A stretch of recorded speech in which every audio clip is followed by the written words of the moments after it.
Ternyata tadi di nomor 10 harusnya the most widely used natural fiber of all is cotton. Harusnya begitu. Delta sudah benar dikarenakan, jika subjeknya panjang dan terdapat preposisi, lihatlah sebelum preposisi. Kenapa delta benar pakai is? Lihatnya ke kata yang mana ya? Kata yang mana Bapak Ibu sebelum preposisi? Coba cari Natural preposisinya. fiber. Nah, fibernya itu ya, karena fibernya tunggal, jadi pakai is sudah aman banget gitu. Fibernya kenapa? Benar, fiber itu non, natural itu adjektif. Jadi memang sudah klop banget pasangannya tuh, adjektif ketemu non. Gitu, makanya Charlie aman. Yang bravo dia berbentuk verb 3, teman-teman. Verb 3 atau verb in jangan lupa bisa menjadi adjektif. Dengan demikian boleh berujung dengan non yaitu fiber. Jadi bravo aman. Alfala yang salah harusnya the most widely.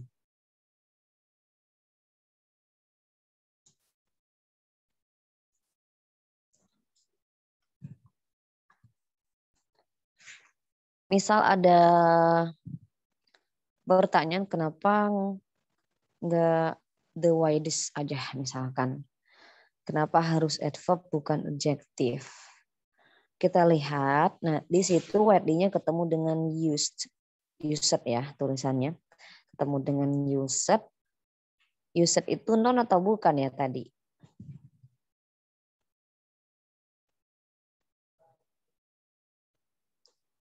Non atau bukan used itu?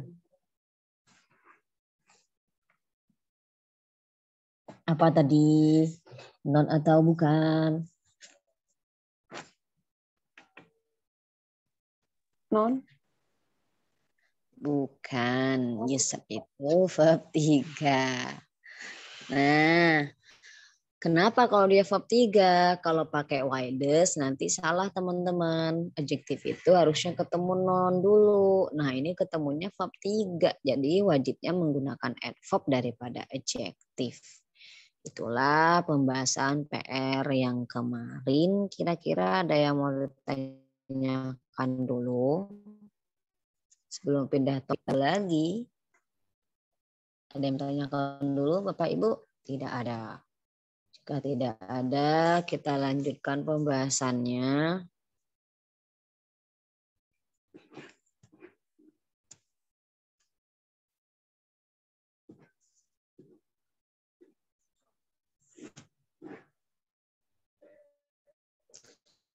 Inversion.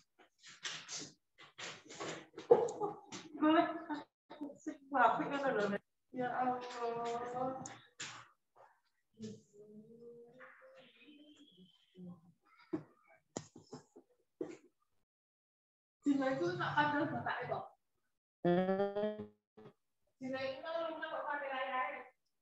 Inversion apa sih itu inversion? Recording in progress. Inversi itu adalah pola pembalikan antara subjek dan verb. Sekali lagi, inversi itu adalah pembalikan. Jika umumnya subjek verb, nah inversi itu dibalik. Verbnya dulu baru subjek gitu. Itu namanya inversi. Sebenarnya kita sudah kenal banget dengan pola inversi ini, yaitu dalam kalimat tanya teman-teman. Question word.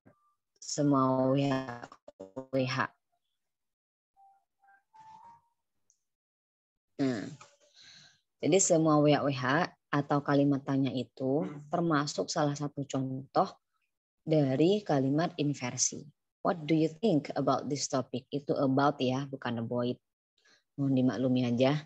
Jadi what do you think about this topic? Nah itu juga udah termasuk inversi teman-teman. Kan dibalik kan ya. You-nya subjek, do-nya itu verb. Jadi dibalik, verb dulu baru subjek. Normalnya subjek dulu baru verb. Itu pola normal.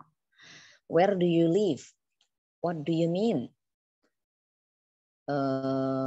How many people do you invite? Dan sebagainya. Why did you go? Itu adalah contoh dari inversi. Namun untuk poin yang pertama ini perlu digarisbawahi, jika ada WH dalam soal TOEFL, mutlak bukan jenis inversi. Kenapa? Karena dalam TOEFL bisa dipastikan tidak ada kalimat tanya dalam TOEFL. Terus gimana kalau dengan WH dalam TOEFL? Nah, jika ada WH, kita menganalisanya langsung sebagai conjunction gitu. Jadi WH dalam soal structure itu kita langsung anggap sebagai conjunction. Sehingga conjunction harus bagaimana susunannya? Setelah conjunction wajib subject verb gitu, tidak boleh dibalik. Nah, sedangkan untuk poin pertama, kenapa saya masukkan di situ? Agar kita kenal sebenarnya dalam keseharian pun kita sudah sering menggunakan pola inversi, yaitu dalam kalimat tanya. Namun jangan lupa, WH dalam soal structure bisa dipastikan dia bukan inversi, melainkan sebagai conjunction, dan susunan setelahnya harus normal, subject, verb. Begitu. Kita pindah ke poin kedua berarti ya. Apa itu? Jika ada negative word di awal kalimat. Negative word semuanya. Negative word itu apa sih? Ya termasuk no, not, never, neither, nor, barely ada di awal kalimat. Pastikan setelahnya itu harus dibalik. Nah, jadi teman-teman minimalnya harus hafal apa aja negative word itu. Jangan cuma no aja. Yang aneh-aneh yang lain juga harus dihafalkan seperti scarcely, rarely, only. Nah, only itu juga termasuk makna negatif ya, gitu. Karena hanya kamu, hanya dia. Nah, jadi kalau ada only, hardly, rarely, scarcely, barely, dan li yang lain yang negatif, maka pastikan pola setelahnya berpola terbalik. Nah, terbaliknya gimana nih? Inversi itu ada dua. Di sini ada pola satu, auxiliary dulu baru subjek. Dan pola yang kedua adalah yang warna biru. Nah, di situ ada verb subject. Apa bedanya pola yang pertama dan yang kedua? Oke, bagi yang belum kenal auxiliary itu apa? Auxiliary itu ya kayak do, does, did, have, has, had. Nah, itu namanya auxiliary, teman-teman. Ada 3 keluarga auxiliary, anggota be, anggota have, dan anggota do. Do, does, did, have, has, had, dan is, am, are, was, were, been, being itu namanya adalah auxiliary. Termasuk modal. Modal itu namanya juga auxiliary. Nah, contoh di sini.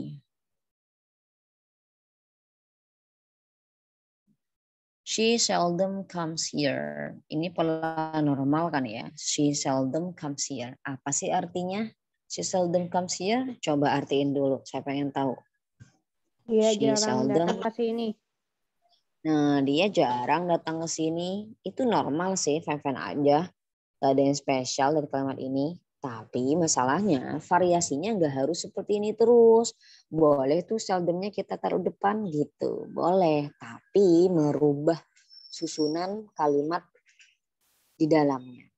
Jika seldomnya kita tarik ke depan, jadinya harus dibalik. Seldom does she come here. Seperti itu boleh? Boleh. Oh jadinya kalimat tanya dong? Tidak. Ini tetap sama artinya, tidak mengubah makna apapun. Saya kasih contoh lagi. Ampun, bateraiku udah merah aja.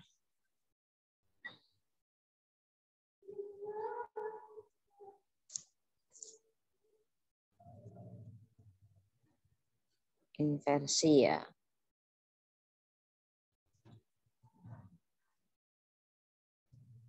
She never wash the plates. Nah ini kan normal ya. She never washes the plates. Dia tidak pernah mencuci piring. Normal.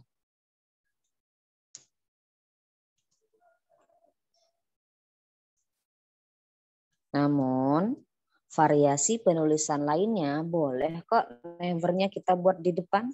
Never, tapi harus dibalik. Tidak boleh never she washes.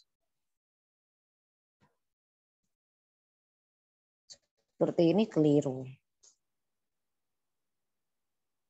Dia tidak boleh normal lagi. Harus gimana dong? Harus dibalik. Nah, dibaliknya pakai apa? Auxiliary dulu. Pakai do das did dulu, baru subjek. Pertanyaannya, ini harus pakai do, pakai das, atau pakai did? Pakai yang mana? Das ya. Nah, kita menggunakan das. Kenapa? Kan subjeknya she. Kok nggak pakai did sih?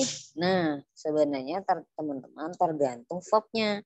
Was ini kan verb 1, maka verb 1 menggunakan do atau does. Jika verb 2 baru kita menggunakan did. Gitu. Jadinya never does she wash. Wash-nya balik ke normal lagi ya, nggak boleh pakai es. Never does she wash the plates. Seperti ini baru benar.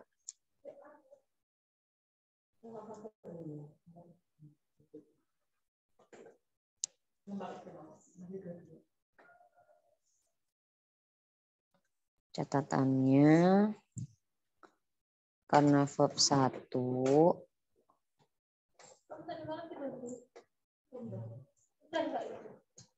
wash, maka menggunakan do, das.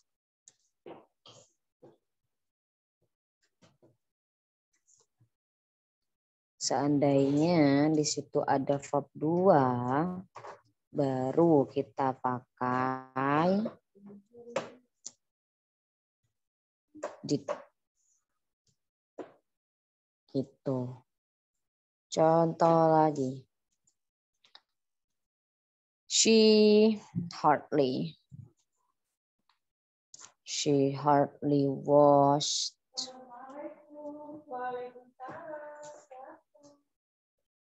my car.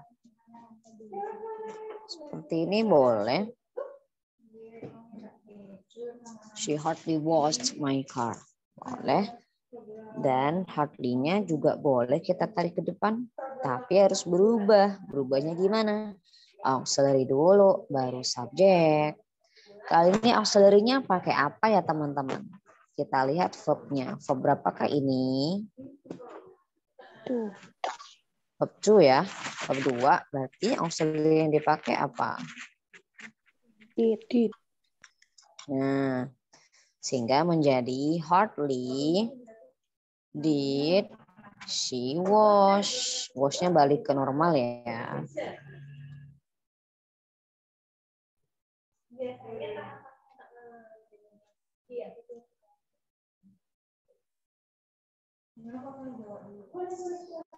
Gitu.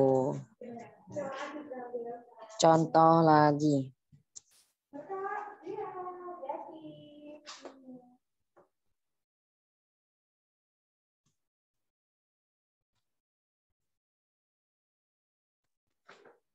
He will never come to me. Normal. Tapi gak harus seperti ini terus penulisannya. Boleh kok never-nya kita tarik ke depan. Namun akan berubah. Berubah gimana? Auxiliary dulu, baru subjek. Tebak, kalimat ini sudah ada auxiliary belum sih? Will he? Will ya, sudah ada will teman-teman. Jadi kita nggak perlu pakai do das did lagi gitu. So, kesimpulannya kita menggunakan do das did jika kata kerjanya berupa verb 1 ataupun verb 2. Selain dari dua ini, sudah otomatis ada auxiliary di dalamnya. Seperti ini, he will never come to me. Sudah ada auxiliary yaitu will. Sehingga tinggal dibalik aja menjadi never will he come to me. Gitu.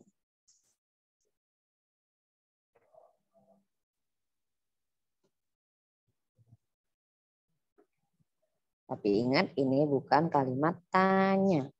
Nah, itulah yang disebut dengan inversi.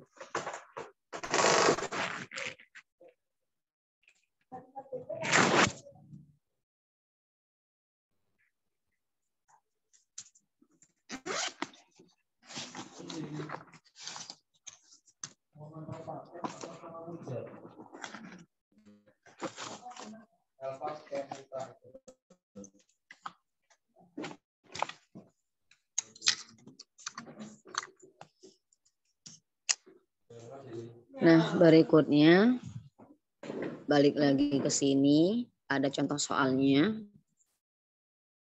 Only yang ya. Nah, ada only di depan. Ingat, harus hafal tuh apa aja negative word termasuk only. Jika ada only di depan, pertanda bahwa kita harus membalik kalimatnya. Only in extremely dangerous situation. Kira-kira jawabannya yang mana ini? Cari yang dibalik. Auxiliary dulu, baru subject. Mana ya? Di Delta L.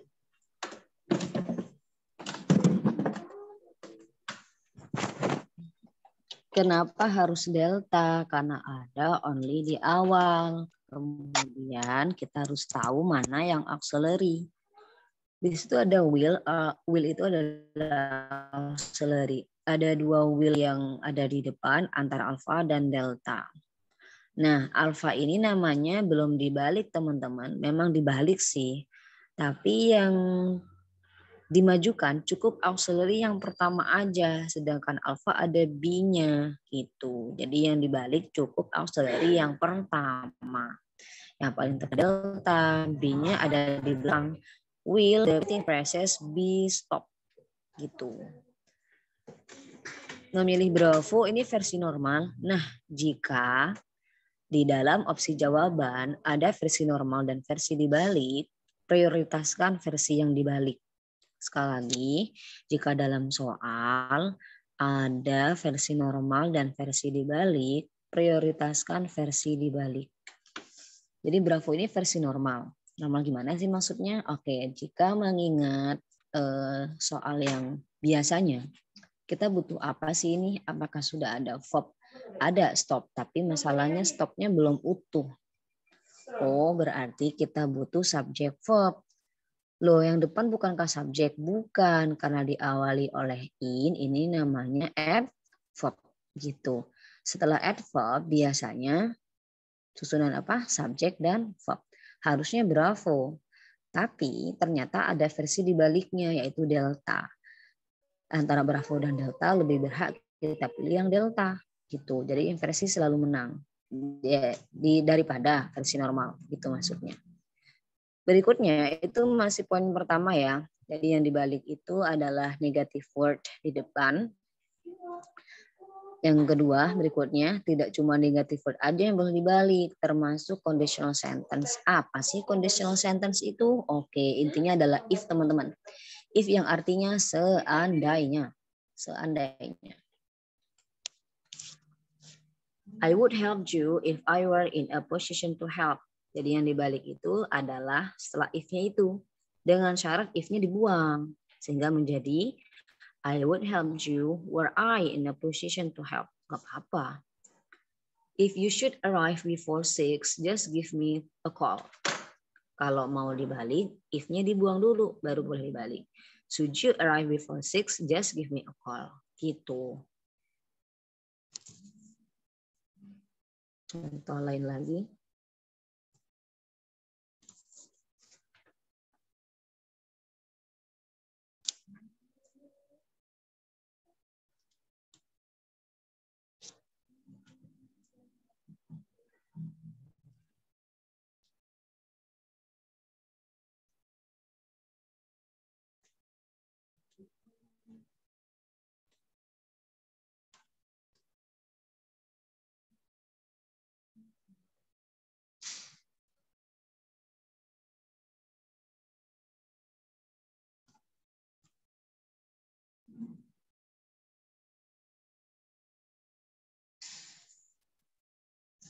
If you hadn't called me, I would not have known. Ini normal, memang normalnya begitu. Tapi ada versi lain lagi. Versi lainnya apa? Versi lainnya itu, teman-teman, if-nya dibuang.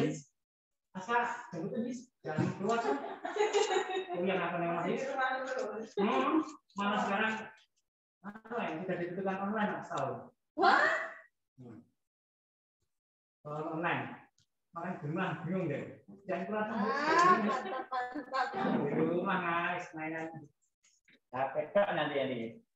1,5 ya, Ustaz? Kemarin makan kemana? Ada kayaknya. Oke, soalnya kemarin yang terima pas kebetulan bukan saya juga.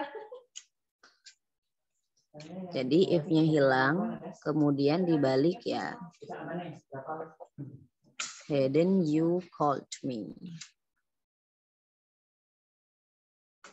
Gitu.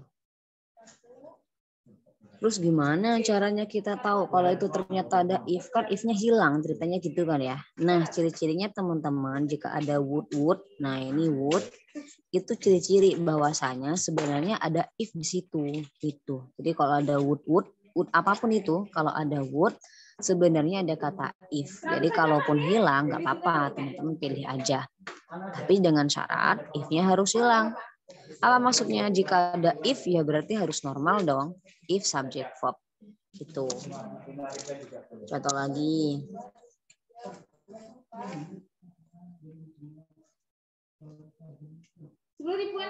I would help her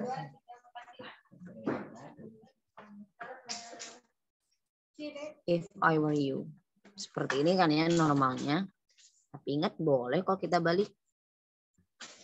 Dengan syarat if-nya harus hilang.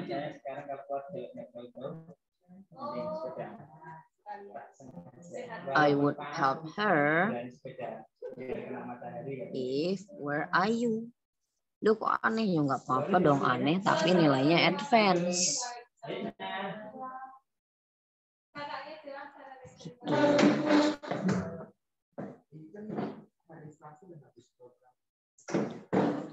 Nah, seperti itu teman-teman. Jadi kalau ada would sekali lagi sebenarnya ada conjunction if-nya. Kalaupun hilang nggak apa-apa dipilih aja asalkan cari yang pola terbalik. Kalaupun mau pakai if pastikan polanya normal karena if ini conjunction berarti setelahnya harus subject verb. Seperti itu. Sebelumnya ada yang mau tanyakan dulu? Tidak ada ya. Kita lanjutkan dulu materinya.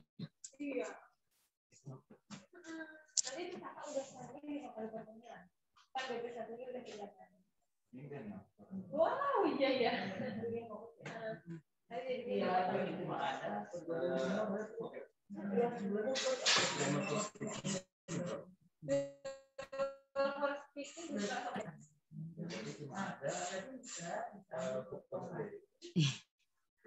Muter-muter kenapa ini? Pegel kali. Sebentar ya.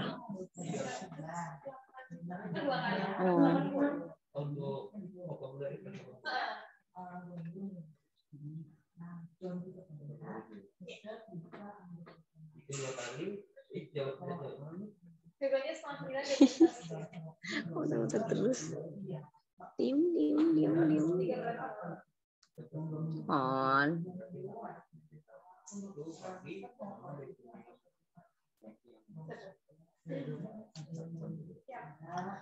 Oke, di situ intinya adalah saya tulis saja.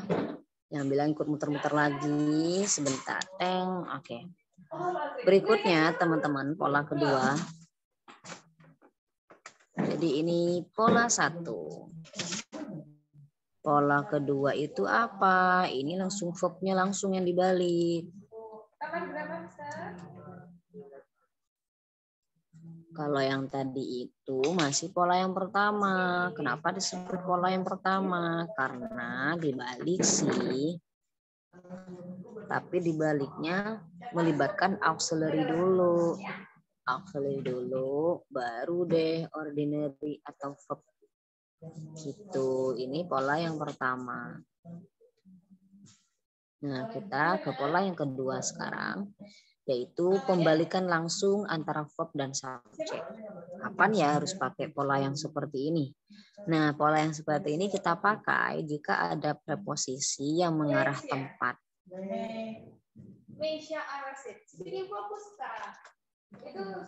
Di awal kalimat.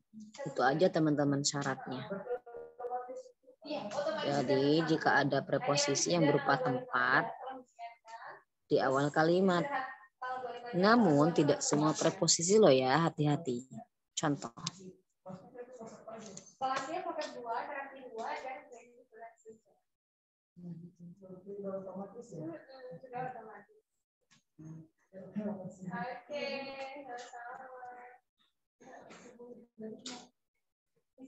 The books are in my room. oh iya, silakan sini kami saja. Mau kos ukuran berapa? L aja, ada tulis-tulis.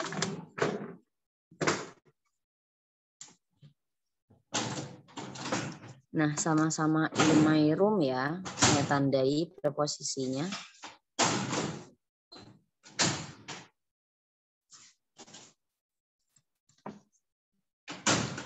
Sama-sama in my room, sama-sama preposisi yang merupakan tempat, tapi dua kalimat ini beda teman-teman. Salah satunya bisa diinversi dan satu yang lain tidak bisa diinversi. Yang manakah yang bisa diinversi? Yang menyatakan bahwa subjeknya itu di situ gitu. The books are in my room. Buku-bukunya ada di kamarku. Nah, buku-buku ini subjek kan ya. Yang ada di kamarku itu apa ya? Buku-buku itu. Jadi seperti inilah yang bisa diinversi. Sehingga kita tulis in my room langsung dibalik. In my room are the books gitu.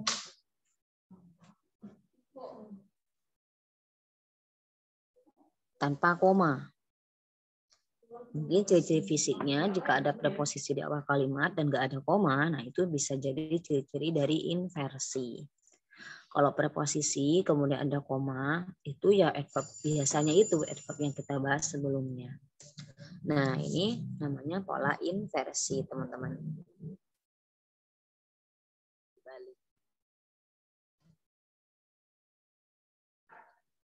Sedangkan kalimat yang kedua,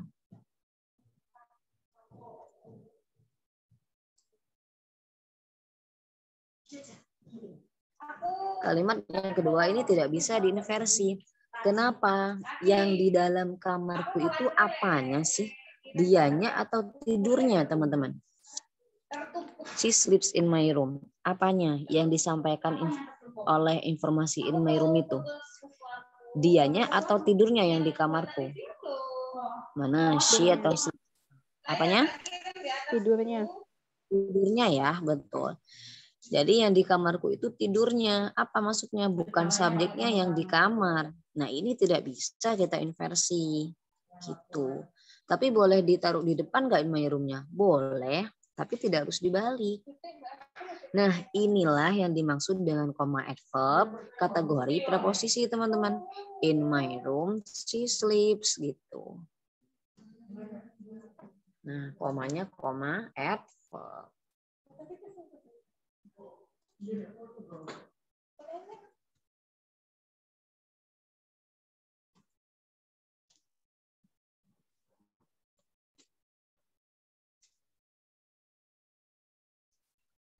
Jadi ini bukan inversi, kalau yang ini contoh inversi.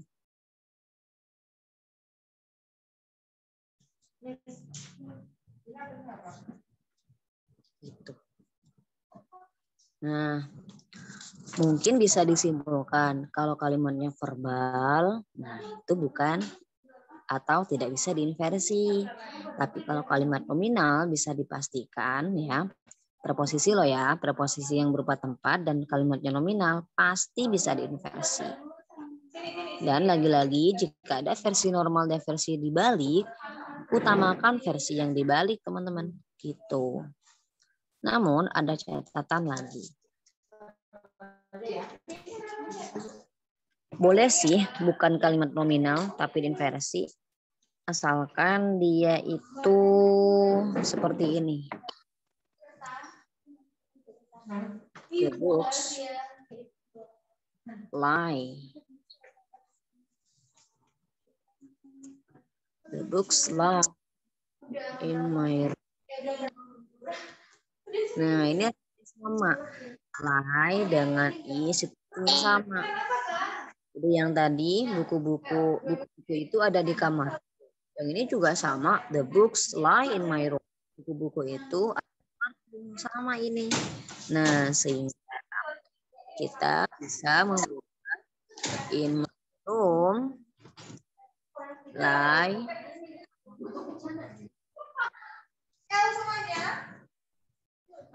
the books gitu.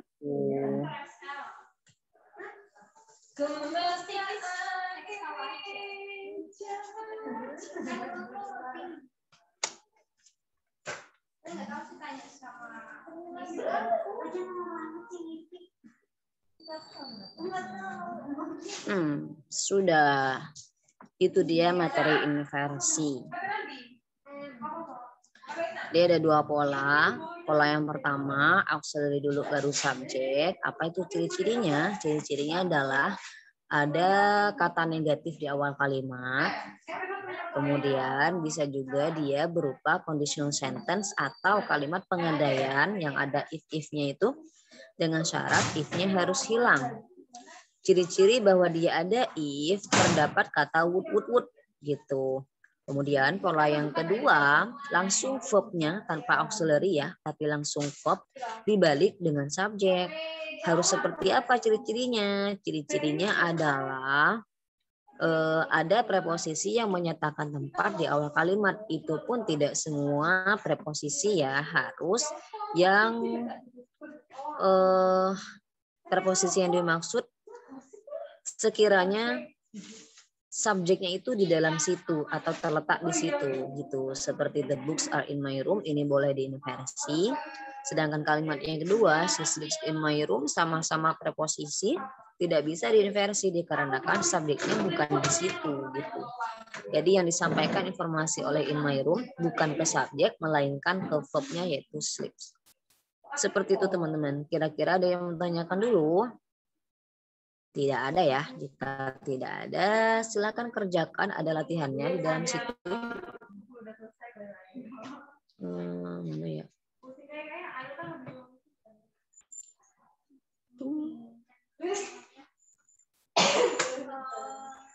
Nah, yang di sini dia. Jadi di bawah situ ada latihannya, teman-teman tolong dikerjakan. Tapi enggak semuanya. Ini kayaknya ada 2 latihannya.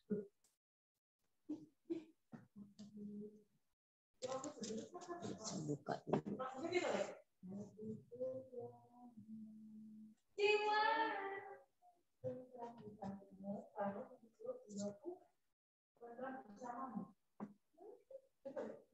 Wah, bentuk Word saya yang tidak beraturan di aplikasinya. Jadi saya minta kerjakan adalah yang rarely, teman-teman. Nomor 1 yang rarely ini ya. Jadi nomor 1 yang rarely ini sampai nomor 10 itu silakan dikerjakan dulu. Oke, jam 12 kita Zoom lagi. Kenapa? Karena nomor 1 yang bawahnya ini, apa yang sebelahnya ini bukan fokus pada inversi ya, tapi yang kedua ini dia soal preview. Jadi semua materi masuk di situ. Sedangkan yang tadi latihan yang sebelah kiri 1 sampai 10 yang nomor 1 rarely ini dia fokus pada inversi. Saya mau fokus dulu, kenal dulu dengan seperti apa tipe soalnya dulu, seperti itu ya. Jadi mohon dikerjakan yang 1 rarely sampai nomor 10. Ada yang mau ditanyakan dulu? Tidak ada. Jika tidak ada, saya tunggu maksimalnya sampai jam 12 WIB. Nanti kita Zoom meeting lagi sampai 12.15 ya. Pembahasannya jam 12 maksimal, tolong dikumpulkan. Yang selesai sebelum itu silahkan langsung japri saja seperti biasa. Ada yang mau tanyakan? Tidak ada ya? Oke, jika tidak ada, saya tutup dulu sesi Zoom-nya kali ini. Wassalamualaikum warahmatullahi wabarakatuh.